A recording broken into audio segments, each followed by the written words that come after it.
Alright, so I haven't been recording the process because it's gonna slow me down and all that jazz. So this is what I got.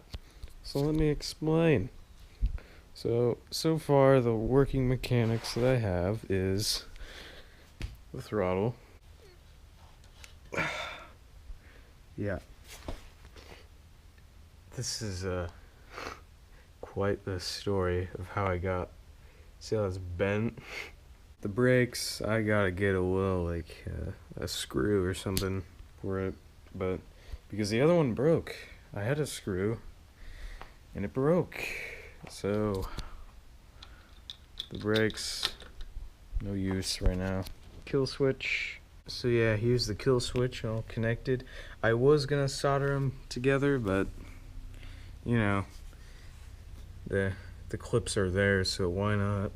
Also, if I do change the engine, you know, you just unplug them. Funny thing with the gas tank, I'll just get started right on this. The gas tank, when I put it on, took me quite a while because of all the little screws and keeping it still and steady. Then realized I needed to put this on when I was done, and it didn't fit.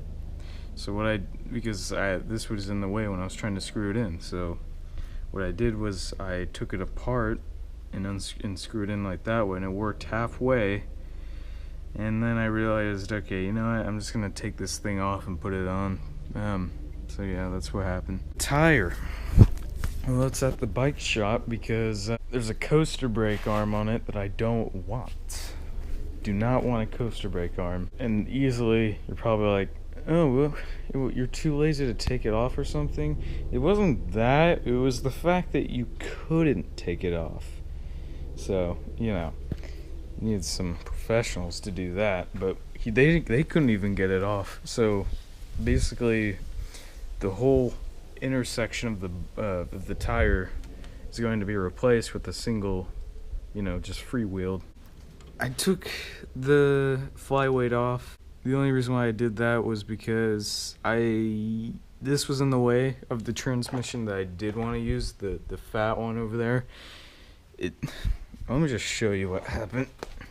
Uh-oh, what did I step on? Okay. So basically, my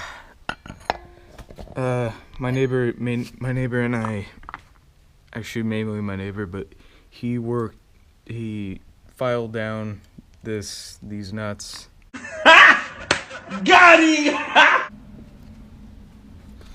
And basically, if we didn't do that, I mean, this is what it was like. It left this little gap, and it's coming in contact with those nuts. Got him! I took this apart, which don't ever take apart a flyweight. It's not fun getting it back together. So now with the whole mount, trust me, it's safe. Yeah, I had to take the engine off and like the mount off many times, and it was like pissing me off. But this is kind of hard to explain what I did here, but you see that nut? I don't know if you could tell, but there's like a little line across it. Basically, I couldn't put a wrench or anything in there because it was like, you know, you can't do it. It's hard to explain why, but it's in the way of all of that. So what I did was I just cut a line through it and then used a flathead screwdriver. Anyway, we got it. It's good. We're going. Oh yeah, why is there a random hole in there? To take this engine off, if you take this engine off with the mount, it'll take you around 30 minutes of excruciating pain. So, the throttle horn, I come from a RC community, so when I see anything that connects to a control line, I say horn. So work with me. I think that's the right term. I don't even really know. Basically, it's right here, and I could not curve this around because it would have to go through there, and you don't want to do that. So what I did was I just cut a hole here, and I was planning on putting a hole here. You can't really do that. So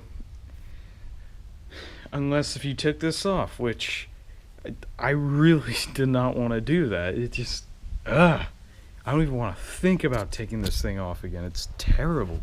It's torture. So I just drilled a hole in here. It goes into there, and you can kind of tell what happened. But yeah, I'm just gonna cover it up with electrical tape or something like that. And I filed it down. I cut my finger somewhere because it wasn't filed down. I was like, there's a lot of little chunks up there. Let's just scrape those off. Owie. Oh yeah, I don't want to do.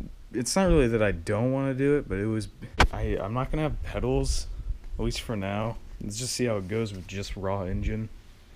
Not raw engine. That's not good for it, but you know what I mean.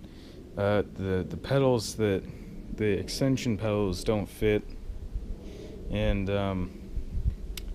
so yeah, they just don't fit. So I can't use them. And I already spent a lot of money on this. This thing came out to like $1,000. I'm not even joking. It's around that range. It's pretty expensive what I had to do to it. Yeah, it's a normal freaking 4-stroke 49cc engine on a McCargy beach cruiser. So yeah, this thing is really supposed to be like probably like 400 to 500. This thing's like in the thousands because there's a lot of parts that didn't fit and things like these screws don't fit. I had to buy that transmission, which was like $100. I don't want to use this one because it's basically just raw engine power and it's just not good for the engine. I mean, yeah, you can get to top speeds with this, but I don't care. Especially the fact that I don't have pedals. I do need this. I do need a lower transmission, a lower gear. I apologize. And then I was gonna use this for a footrest, but I think I'm gonna need a longer one. I just found this. It's just a square steel rod. It's not stainless. You can kind of see what happened. Anyway, the biggest concern that I have for now is just the brake. That thing's been bugging me ever since I started this project. God, I feel like I should get a new brake. I mean, it's not hard to get a new brake. I would have to take this off, and then I would have to take the throttle off. What am I saying? All I have to do is just replace that. and the cable, which I could just slip through. Yeah, we're good. The only reason I took off the seat was to drill those holes and things like that, but anyway. Another thing that I thought was kind of interesting with this bike was, it's kind of off to this direction. I didn't put this wheel on, even though I did. I feel like it's just the spokes just not in the right place for now. Like, you know how new bikes, like the spokes are not fully in. You have to ride it and it'll eventually break into a good spot. But we're gonna get this thing done within, I don't really know how many weeks, but maybe a week or two. But I'll see ya. The next video would probably be just the conclusion. It's all good. It's done. It's amazing. So Git-R-Done. X gon' give it to you. Fuck, wait for you to get it on your own. X gon' deliver to you.